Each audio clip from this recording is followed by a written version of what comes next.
The grand halls of the imperial palace buzzed with whispers and murmurs as yet another rejected suitor stormed out. Princess Eva stood tall near her crystalline throne, her iridescent skin glowing with a faint blue hue that betrayed her annoyance. This marked the 300th rejection in the past standard year alone. "Your Highness," her advisor, Master Ray, floated forward on his gravity pad, his tentacles twitching with concern. That was the crown prince of the Nebula Kingdom. His species has mastered dark energy manipulation. Surely he would have made a suitable match. Eva turned her large, silver eyes toward the ancient advisor. He spoke of nothing but his achievements for 2 hours straight. Did you notice he never once asked about our people's needs? The princess moved to the massive window overlooking the capital city of the Stellar Empire. Towering spires of living metal reached toward the three suns, while streams of flying vehicles created rivers of light between them. Her people had built this civilization over 10,000 years, but lately, something felt wrong. Everything felt predictable. "Your parents, the Emperor and Empress, are growing concerned," Master Ray continued. "You have rejected suitors from all 50 major species in our galaxy. Some possess technological advancement beyond our dreams, others have perfect genetic structures, and many control vast trading networks." Eva watched a group of children playing in the anti-gravity gardens below. They moved in perfectly calculated patterns, just as their parents had, and their grandparents before them. "Tell me, Master Ray, when was the last time our empire created something truly new? Not improved or refined, but actually new." The advisor's tentacles froze mid-wave. I would need to consult the archives." "Exactly." Eva turned back to face him. "Every suitor who comes here boasts about their species' achievements from thousands of years ago. None of them talk about recent innovations. Don't you find that strange?" Before Master Ray could respond, a young messenger burst into the hall, his scales shimmering with excitement. "Your Highness, Master Ray, breaking news from the Galactic Alliance." Eva raised an elegant eyebrow. "Speak." "A new species has been admitted to the Alliance. They call themselves humans." The messenger's voice carried a mix of amusement and disbelief. "They've barely mastered faster than light travel, and their civilization is less than 10,000 years old." Master Ray made a dismissive gesture. "Barely evolved primitives. They'll need centuries of guidance before they can meaningfully contribute to galactic society." But Eva's interest was piqued. "Tell me more about these humans. How did they achieve FTL travel so quickly?" The messenger consulted his datapad. "That's the strange part, Your Highness. They developed it independently. Most species receive FTL technology from more advanced civilizations, but humans created their own method. It's inefficient and crude, but it works. They created something new." Eva stepped closer, her full attention now on the messenger. "What else do we know about them?" "They're from a planet called Earth. Their history is filled with constant warfare, natural disasters, and near-extinction events. Yet they survived and kept advancing. They're physically weak compared to most species, have no natural defenses, and their lifespans are remarkably short." Eva's eyes lit up with an intensity that made both Master Ray and the messenger take a step back. "And yet they reached the stars. How fascinating."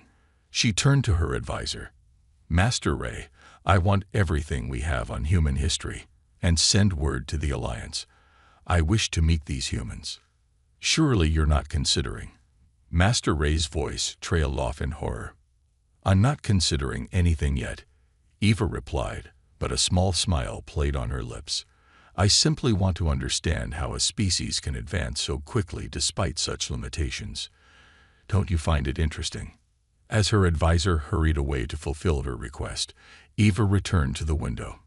For the first time in years, she felt something new stirring in her heart. Curiosity. These humans, with their brief lives and constant struggles, had accomplished what took other species millennia. Perhaps they possessed something that the rest of the galaxy had lost long ago. The princess watched as another potential suitor's ship departed from the spaceport. Soon, very soon, she would meet these humans, and perhaps then she would finally understand what her empire was missing. The arrival of the human diplomatic vessel caused quite a stir in the Imperial spaceport. Unlike the sleek, organic ships of advanced civilizations, the human vessel was all sharp angles and metal, practically radiating inefficiency. Jack stepped out wearing what his superiors had assured him was appropriate diplomatic attire, a formal black suit with Earth's planetary emblem. The assembled alien dignitaries couldn't hide their disdain. Some even activated their olfactory filters, though humans had been thoroughly decontaminated before arrival. Jack pretended not to notice, maintaining a diplomatic smile as he walked down the line of officials. "Welcome to the Stellar Empire," Master Ray announced, his tentacles moving in formal patterns. "Though we must admit, we're surprised Earth sent only one representative." "Thank you for having me," Jack replied, bowing slightly. Earth believes in quality over quantity. His attempt at humor fell flat, met with uncomfortable silence. From her elevated position on the greeting platform, Princess Eva studied the human with undisguised fascination. He was shorter than most species present, had no notable physical enhancements, and his skin didn't even change color to match his surroundings. Yet he moved with a confident grace that seemed at odds with his primitive appearance. "Tell us, human," called out Prince Dox of the Crystal Worlds. His crystalline form sparkled with barely concealed mockery. "How does it feel to be among truly advanced beings? Your species must feel like children among gods." The assembled crowd tittered with laughter, but Jack's smile never wavered. "We feel honored to join the galactic community. Though I must say, your crystalline form reminds me of my nephew's science project. He grew some lovely crystals in our kitchen last month." The laughter stopped abruptly. Prince Dox's surface clouded with anger at being compared to a child's experiment. Before he could respond, Princess Eva floated down from her platform, her movement causing all eyes to turn to her. "Ambassador Jack," she said, her voice musical but firm, "walk with me. I have questions about Earth." The crowd parted as Eva led Jack toward the palace gardens. Master Ray followed at a respectful distance, his tentacles twitching nervously. The princess had never shown such immediate interest in any visitor before. "Your Highness," Jack said as they walked, "I'm honored by your attention, but I'm just a junior diplomat. Surely you prefer speaking with our more experienced representatives." Eva's silver eyes studied him intently. "You were chosen for a reason. Tell me, how did you prepare for this mission?" "Well," Jack chuckled, "I read everything available about your species and culture. Then I studied the other major civilizations, their customs, their taboos. When I realized how different our technological levels were, I also learned about historical first contact situations on Earth." "Historical examples?" Eva's interest peaked. "You mean your species has had multiple first contact events among yourselves?" "Yes, between different cultures on Earth. Some went well, others not so much. We learned from both kinds." Eva stopped near a floating garden bed. "You learned from failures. Most species delete records of failure from their histories." "Delete them?" Jack looked genuinely surprised. "But then how do you avoid repeating the same mistakes?" The princess's skin shifted to a deeper blue as she processed this concept. Around them, other aliens watched the exchange with growing unease. A primitive human questioning their ways was not part of the protocol. "Your Highness," Master Ray interrupted, "the welcoming feast awaits. The human can be questioned more thoroughly during the formal proceedings." Eva nodded, but her eyes remained fixed on Jack. "Yes, the feast. Ambassador, you'll sit at my table. I want to hear more about these historical lessons of yours." As they walked toward the feast hall, whispers erupted among the watching dignitaries. Princess Eva, who had rejected the most powerful beings in the galaxy, was showing unprecedented interest in a human, a member of a species that had barely mastered space travel. Prince Dox's crystalline form vibrated with indignation. "This is an insult to all advanced species. What could she possibly see in such a primitive being?" But Eva wasn't listening to the murmurs. For the first time in centuries, she was hearing something new, something different, and she wanted to hear more. Over the next week, strange incidents kept occurring around Ambassador Jack. First, his room's environmental controls suddenly malfunctioned, switching between freezing cold and sweltering heat. Instead of complaining, he simply adapted, using sheets as makeshift insulation when cold and sleeping on the balcony when hot. Princess Eva watched through the palace's monitoring systems, her skin rippling with interest. "Most fascinating," she murmured. Any other species would have demanded immediate repairs or special accommodation.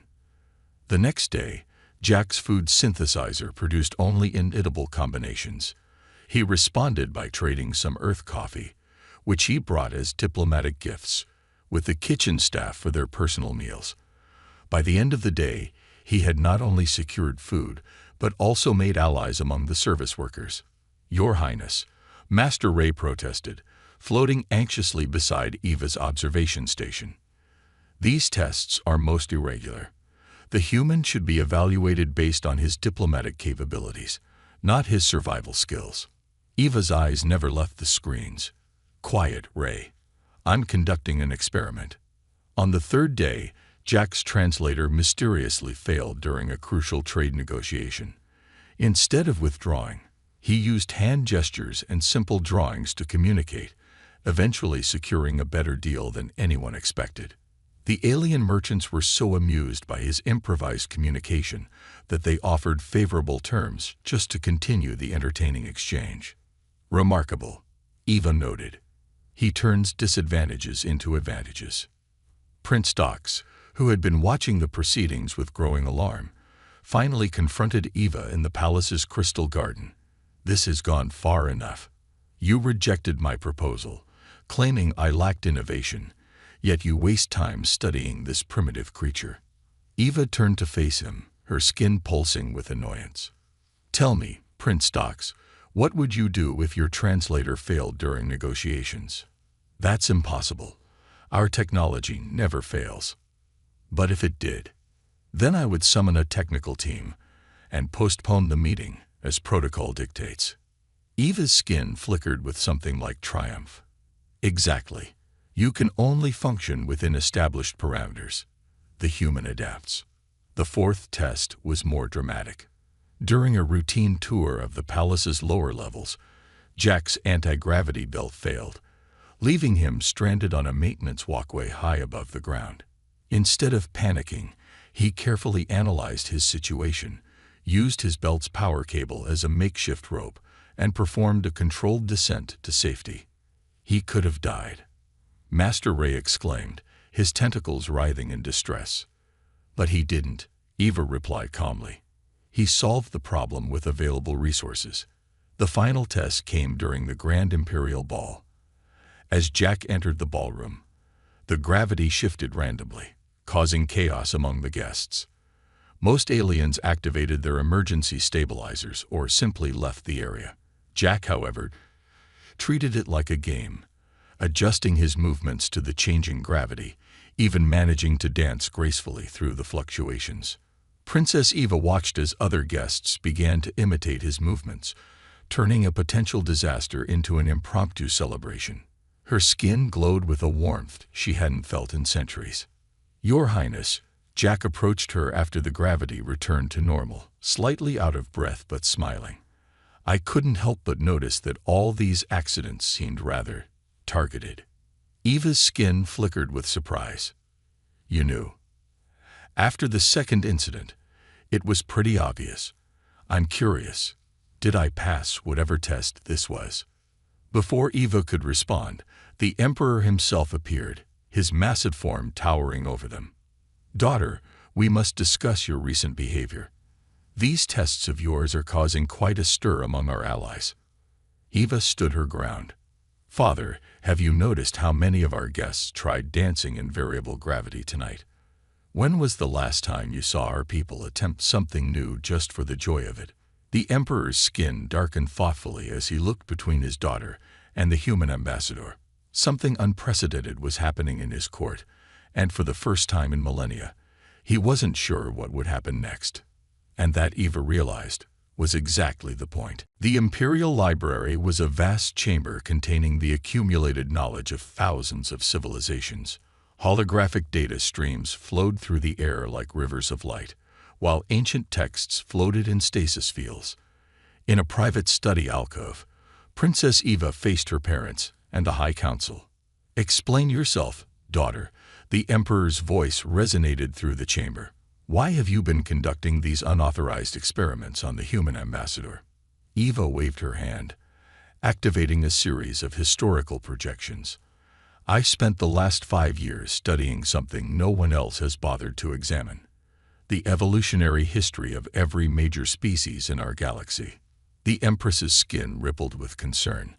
"What does this have to do with your unusual interest in humans?" "Everything." Eva brought up an image of Earth. "Look at this planet.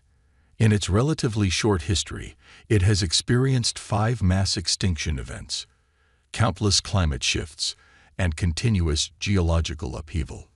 Yet life not only survived but thrived." She switched to images of other homeworlds. "Now look at our worlds. Perfect, stable environments. Predictable weather patterns. No natural disasters. No significant changes for millions of years." Master Ray floated forward. "Exactly. Our worlds are superior, evolved beyond such primitive chaos." "No." Eva's skin flashed with intensity. "We're stagnant. Every species in this room evolved in nearly perfect conditions. We never had to adapt, never had to change, never had to think differently to survive." The council members shifted uncomfortably as Eva continued, bringing up more data streams. "Humans evolved on a death world. Their planet actively tried to kill them. They faced predators, diseases, natural disasters, and their own violent nature. And what did they do? They adapted. Again and again and again." "But they're primitive," Prince Dox interjected. "They barely understand quantum mechanics." "Yet they achieved in 10,000 years what took us 100,000, Eva countered. "Look at their history. When faced with problems, they don't just apply existing solutions. They create new ones. Their language has dozens of words for innovation and creativity. Most of our languages don't even have one." The Emperor raised a massive hand. "You conducted your tests to prove this theory?" "Yes. Every challenge I presented to Ambassador Jack was designed to be outside normal parameters. No standard solution would work." Eva's skin glowed with excitement. "And every time, he found a new way. Not because he's special among humans, but because that's how their entire species thinks." She brought up footage from the gravity dance at the ball. "Look what happened. One human showed it was possible to dance in changing gravity, and suddenly our people started trying it too. When was the last time anyone in this palace tried something new just because they could?" The council chamber fell silent. The Empress's skin had taken on a thoughtful hue. "You believe humans could teach us to think differently. I believe we need them to." Eva's voice softened. "Our empire hasn't produced a truly new invention in over 3 centuries. We improve existing technology, yes, but we haven't created anything original. We're so advanced that we've forgotten how to advance." Jack chose that moment to enter the library, stopping short when he saw the assembled council. "I apologize for interrupting. I was told I could find historical records here." Eva's skin brightened. "Perfect timing. Ambassador, tell them, how many times has your species nearly gone extinct?" "Well," Jack thought for a moment, "globally, at least 6 times, but we've had countless local disasters that forced us to adapt or die. It's kind of our thing, surviving when we shouldn't." The Emperor studied Jack with new interest. "And you view this as positive?" "Of course," Jack smiled. "Every crisis is an opportunity to learn, to grow, to find new solutions. Without challenges, we'd still be living in caves." Eva turned to her parents, her skin pulsing with determination. "That's what our empire needs. Not perfect stability, but the ability to face change and grow stronger from it. Humans don't just survive chaos. They thrive on it. They turn problems into possibilities. The council members looked at each other, their skin colors shifting in complex patterns as they processed this radical idea. For the first time in centuries, the stellar empire faced a truly new concept. And in that moment, Eva knew her plan was working. The announcement came during the Grand Assembly of Worlds. Every major species had representatives present in the imperial throne room, their varied forms creating a living tapestry of galactic diversity. The air was thick with tension as Princess Eva took the central platform. "I have chosen my consort." Eva's voice carried clearly across the vast chamber. Her next words sent shockwaves through the assembly. "I choose Ambassador Jack of Earth." The reaction was immediate and chaotic. Prince Dox's crystalline form shattered and reformed in shock. The delegation from the gas giants released clouds of distress pheromones. Several anti-gravity platforms crashed as their operators lost concentration. "Impossible," shouted the ambassador of the Silicon Collective. "Humans are barely out of their stone age." Eva raised her hand, commanding silence. "Before you protest further, let me show you something." She activated the chamber's holographic system. "This is Earth's historical record of the last 100 years. Images filled the air. Humans going from primitive flight to space travel, from basic computers to artificial intelligence, from simple medicines to genetic engineering. Now here's our empire's progress in the last 100 years." The next set of images showed only minor variations of existing technologies. "Your point," demanded a representative from the energy beings, their form flickering with annoyance. "My point is that while we've been perfecting the same technologies for centuries, humans have been continuously inventing new ones. They don't just improve, they imagine. They dream. They create." Jack stood quietly at the side, watching as Eva defended her choice. He hadn't asked for this role, but he understood its importance. "This is about more than marriage," Eva continued. "It's about survival. Our empire needs change. We need the human capacity for adaptation and innovation." The Empress floated forward. "Daughter, surely there are more suitable ways to acquire human knowledge." "No," Eva's skin pulsed with conviction. "We don't just need their technology or methods. We need their perspective, their chaos, their ability to see problems as opportunities." She gestured to Jack. "In the short time Ambassador Jack has been here, he's introduced 17 new ways to use our existing technology. Not because he's smarter than us, but because he looks at things differently. Imagine what we could learn from regular interaction with humans." Prince Dox vibrated with rage. "You would dilute the purity of the royal line with primitive genes." Eva's laugh echoed through the chamber. "Primitive. Their genetic code contains more variation than any species here. They can survive radiation levels that would kill most of us. They can heal from injuries that would be fatal to our kind. They can eat foods that would poison us, all because they evolved facing constant challenges." The Emperor raised his massive form. "The princess speaks truth. I have reviewed her research. Our empire has grown too comfortable, too predictable. We choose safety over growth, stability over progress. But they're so young," protested Master Ray. "Their civilization is barely 10,000 years old." "Exactly," Eva's skin glowed brighter. "And look how far they've come.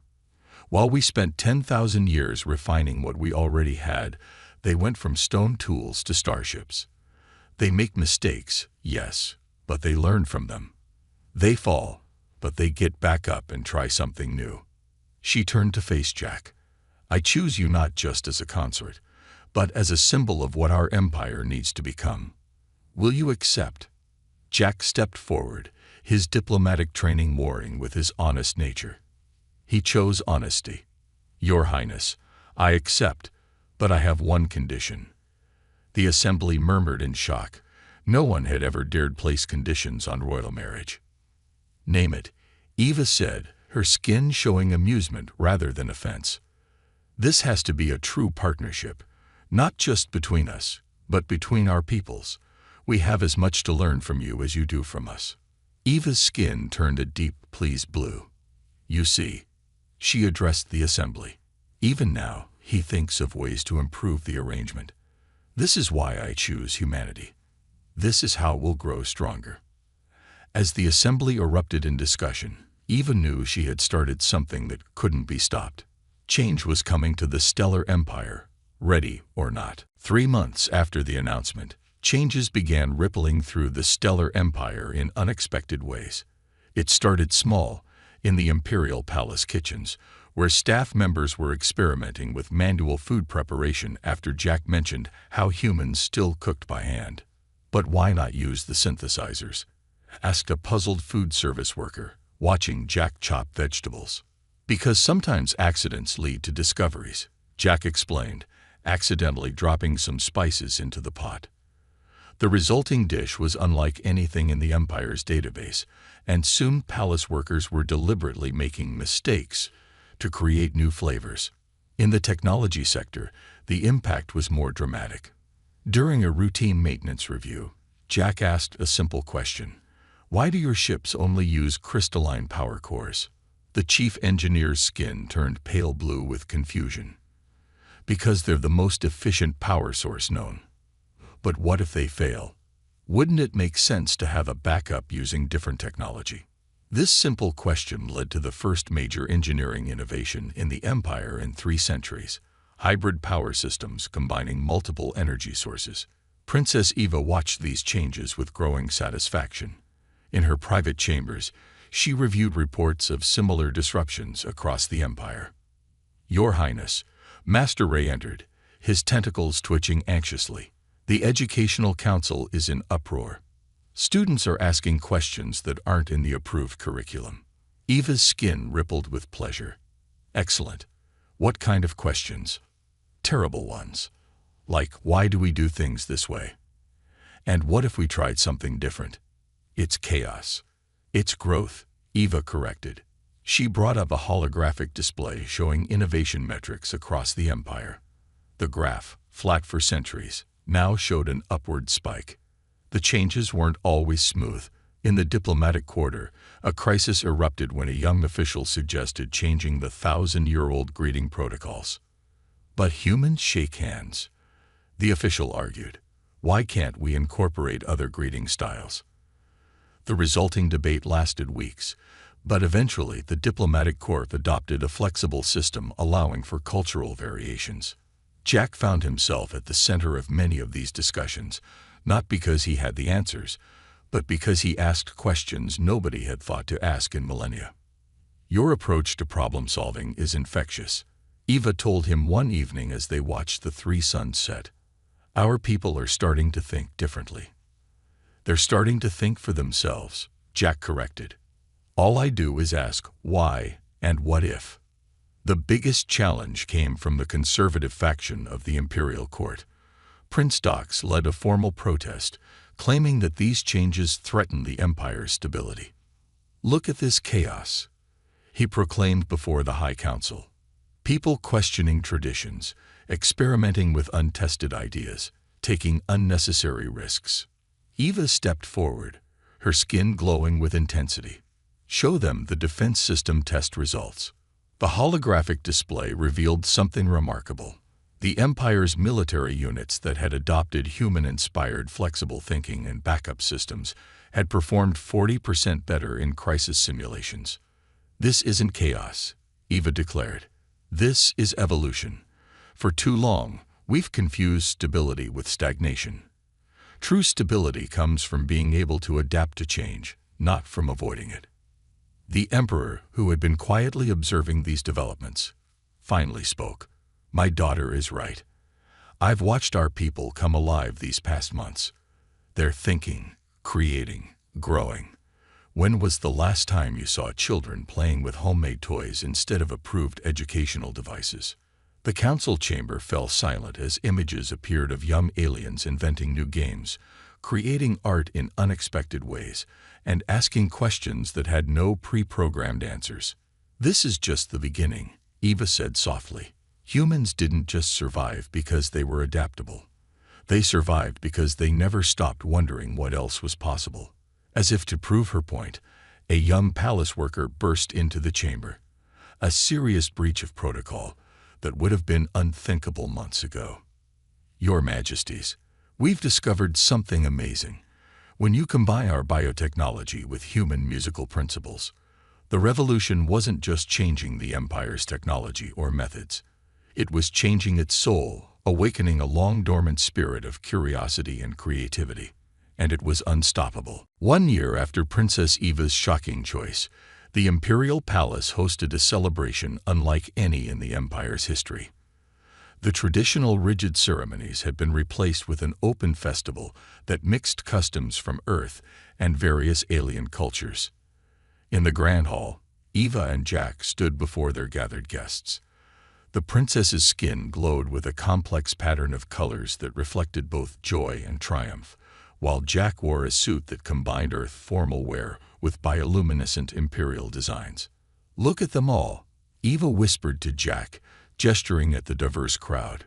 Children from different species played together, inventing games that combined their unique abilities. Scientists from previously isolated worlds shared theories and debated new possibilities. "Your plan worked better than anyone expected," Jack replied, watching a group of silicon beings teaching human dancers how to move in crystalline forms. The Emperor approached them, his massive form radiating approval. "Daughter, you were right. The Empire needed this change." He gestured to a nearby display showing the latest statistics. In just 1 year, the Empire had registered more patents for new inventions than in the previous century. Educational institutions reported unprecedented levels of student engagement. Even the most conservative worlds were beginning to experiment with new ideas. "But the real success isn't in the numbers," Eva said. "It's in the questions people are asking." She was right. Throughout the celebration, conversations buzzed with "what if" and "why not," phrases that had almost disappeared from imperial languages before the human influence. Prince Dox, who had been one of their strongest opponents, approached with his crystalline form showing unexpected patterns. "I was wrong," he admitted. "I thought humans would weaken us. Instead, they've reminded us of something we lost long ago." The desire to explore and discover, Eva nodded. The understanding that failure is just another step toward success.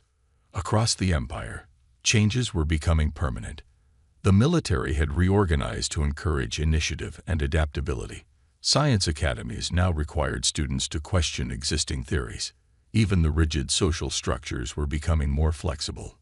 Master Ray floated up to them, his tentacles moving in excited patterns. "Your Highnesses, you must see this. The children have combined our biotechnology with human art concepts to create something entirely new."